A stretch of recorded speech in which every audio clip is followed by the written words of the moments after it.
तर लास्ट लेक्चरमध्ये आपण काय बघितलं होतं? Introduction of fungi. आज आपण काय बघणार आहे? Types of fungi. ठीक आहे. According to morphological structure, development of fruiting bodies और mode of reproduction, kingdom fungi is divided into 4 types. ते कोणते कोणते आहेत? Phycomycetes, ascomycetes, basidiomycetes and deuteromycetes. ठीक आहे. असे त्याचे 4 टाईप पडतात. कशावरून?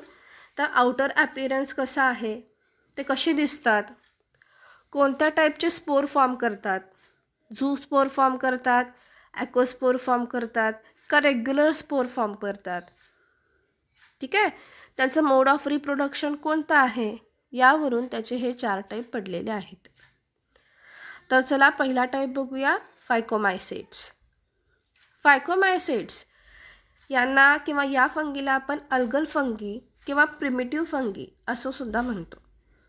रिझन काय बघा, मॉर्फोलॉजिकली यांचा ॲपिअरन्स जो आहे हा अल्गल सेलसारखा असतो.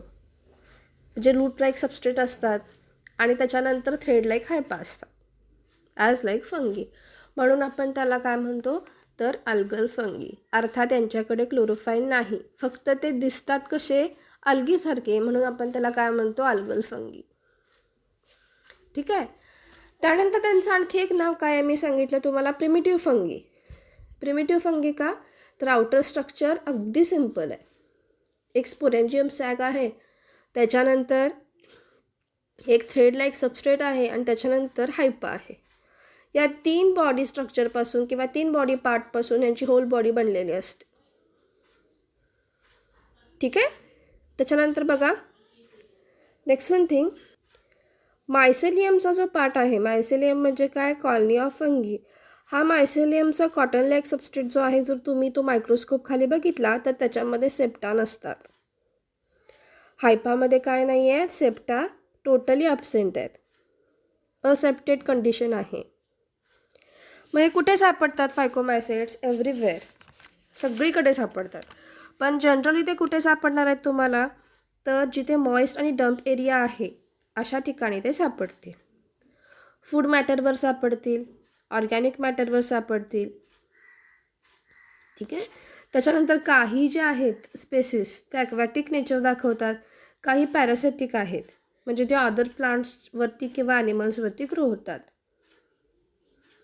ठीक आहे. एक्झाम्पल काय आहे बघा, म्युकर, रायझोपस. हे जे आहेत म्युकर आणि रायझोपस हे जनरली फूड स्टॉफवरती ग्रो होणाऱ्या स्पेसिस आहेत. आणि एक स्पेसिस जी आहे ती पॅरासायटिक आहे, तिला व्यवस्थित लक्षात ठेवायचं, ते आहे अल्बुगो.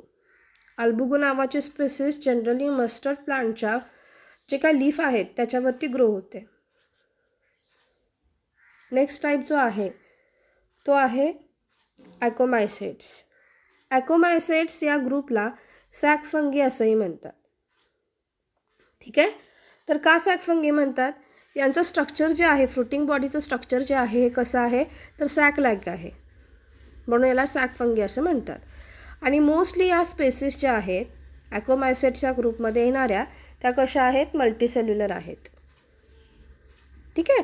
आणि फार कमी स्पेसिस युनिसेल्युलर आहेत, फॉर एक्झाम्पल ईस्ट. त्याच्यानंतर आणखी एक इम्पॉर्टंट पॉईंट असा, मायसेलियममध्ये ज्या हायपा असतात या हायपा कशा आहेत, सेप्टेड आहेत आणि ब्रांच्ड आहेत. ठीक आहे. हायपामध्ये जे स्ट्रक्चर आहे तर त्याच्यामध्ये काय आहेत, कंपार्टमेंट्स आहेत, त्याला आपण काय म्हणतो सेप्टेड स्ट्रक्चर, म्हणजे प्रत्येक एका कंपार्टमेंटमध्ये एक nucleus. So hyphae are branched and septate. त्याच्यानंतर sac fungi generally known as decomposers, कारण ती कुठे ग्रो होते, ऑर्गॅनिक मॅटरवरती ग्रो होते. म्हणून जे काही ॲनिमल किंवा प्लांट्स डेड झालेले आहेत त्यांची बॉडी डिकम्पोज ज्या वेळेला होत असते त्यावेळेला मोस्ट ऑफ ॲकोमायसेट्स फंगी त्याच्यावर ॲक्टिवेट होत असतात. त्याचबरोबर काही स्पेसिस जे आहेत ते पॅरासायटिक मोड ऑफ न्यूट्रिशनसुद्धा दाखवतात, म्हणजे जे अदर ॲनिमलच्या इंटेस्टाईनवरती किंवा रेस्पिरेटरी ट्रॅकवरती ग्रो होतात. ठीक आहे. आणि काही स्पेसिस ज्या आहेत ॲकोमायसेट्सच्या त्या आपण डिलिशियस फूडमधून कन्झ्युमसुद्धा करतो. म्हणजे थोडक्यात काय डायरेक्ट नाही, पण या फंगीच्या काही स्पेसिस वापरून आपण फर्मेंटेशन प्रोसेस कंप्लीट करत असतो. फॉर एक्झाम्पल ईस्ट बघा. ईस्ट कुठे कुठे यूज करतात? बेकरी प्रोडक्ट्समध्ये यूज करतात. त्याच्यानंतर वाईन प्रोडक्शन, बिअर प्रोडक्शनमध्ये यूज करतात. अमायनो ॲसिडच्या फर्मेंटेशनसाठी यूज करतात. ठीक आहे. म्हणजे हे काही स्पेसिस कशा आहेत? तर इडिबल आहेत, कन्झ्युमेबल आहेत. ठीक आहे. त्याच्यानंतर नेक्स्ट वन पॉईंट बघा. न्यूरोस्पोरा ही इम्पॉर्टंट स्पेसिस आहे. आणि न्यूरोस्पोरा स्पेसिस कशासाठी यूज करतात? तर जेनेटिक लॅबमध्ये बायोकेमिकल असे करताना न्यूरोस्पोरा ही स्पेसिस वापरली जाते. न्यूरोस्पोरा ही स्पेसिस व्यवस्थित लक्षात ठेवायची. एक्झाम्पल काय आहे? ॲस्पारगिलस नायगर, पेनिसिलियम, सॅक्रोमॅसिस सर्वेसी म्हणजे ईस्ट, आणि आत्ता बघितलेला न्यूरोस्पोरा. ठीक आहे. नेक्स्ट पॉईंट बघ. Some species in ascomycetes are used for purification of water. ठीक आहे. वेस्ट वॉटर ट्रीटमेंट जिथं सुरू असते अशा प्लांटमध्ये ॲकोस्पोराच्या काही स्पेसिस वापरल्या जातात. तर ह्या स्पेसिस काय करतात? तर हायड्रोजन आयन कॉन्सन्ट्रेशन कमी करतात, टेम्परेचर जे आहे ते इन्क्रीज करतात, आणि त्यामुळे वॉटर प्युरिफिकेशनला मदत होते. ठीक आहे. हे नाही लक्षात राहिलं तर तुम्ही ही गोष्ट लक्षात ठेवा. Some species are use for purification of water. ठीक आहे. आता जनरली त्यांचा रिप्रोडक्शन मोड काय असतो बघा. दोन्ही टाईपचे रिप्रोडक्शन वेगवेगळ्या स्पेसिस दाखवतात. Main some species show asexual reproduction with the help of spore formation, and sexual reproduction take place with the help of zoospores. ठीक आहे. जनरली फेवरेबल कंडिशन असताना या स्पेसिस सेक्सुअल रिप्रोडक्शन करतात, आणि काही species strictly asexual mode of reproduction दाखवतात. Next type जो आहे फंगीचा तो आहे बेसिडोमायसेट्स. बेसिडोमायसेट्स या फंगीला क्लब फंगी असंही म्हणतात.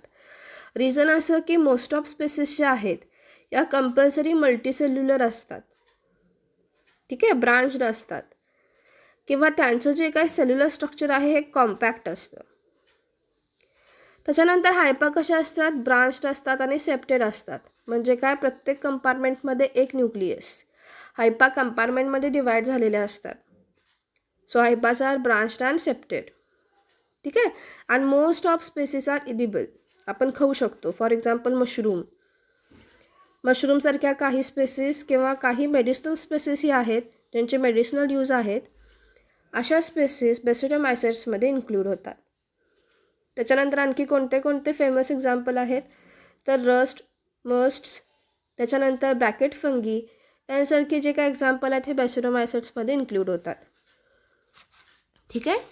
मोड ऑफ रिप्रोडक्शन हे सेक्सुअल आणि असेक्सुअल दोन्ही असतं, पण मोस्ट ऑफ स्पेसिस फक्त असेक्सुअल रिप्रोडक्शन दाखवतात with the help of spore formation.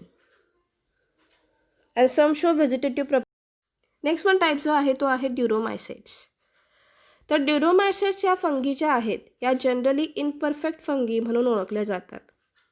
Reason असं की त्यांचं मॉर्फॉलॉजिकल स्ट्रक्चर जे आहे हे आयडियल फंगीसारखं नाही आहे. ठीक आहे. आयडियल फंगीसारखं नाही आहे म्हणून त्याला आपण काय म्हणतो? Imperfect fungi. जनरली मोल्ड टाईपच्या फंगी ज्या आहेत या ड्युरोमायसेट्समध्ये इन्क्लूड होतात. आणखी एक त्याच्यामध्ये इम्पॉर्टंट कॅरेक्टरिस्टिक अशी आहे की या स्पेसिस कंपल्सरी फक्त असेक्सुअल रिप्रोडक्शननी रिप्रोड्यूस होतात, स्पोर फॉर्मेशननी रिप्रोड्यूस होतात.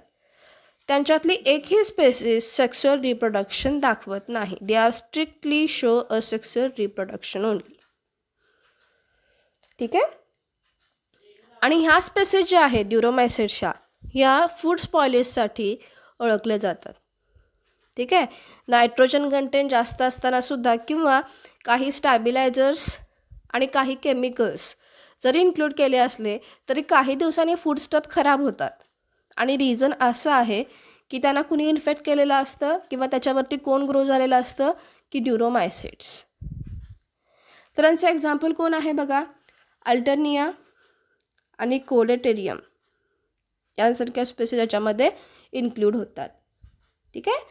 नेक्स्ट लेक्चरला आपण किंगडम ॲनिमेलिया आणि व्हायरस याबद्दल स्टडी करणार आहे. सो नेक्स्ट लेक्चरला हे 2 पॉईंट व्यवस्थित वाचून ठेवायचे. तर चला नेक्स्ट लेक्चरला भेटूया. बाय.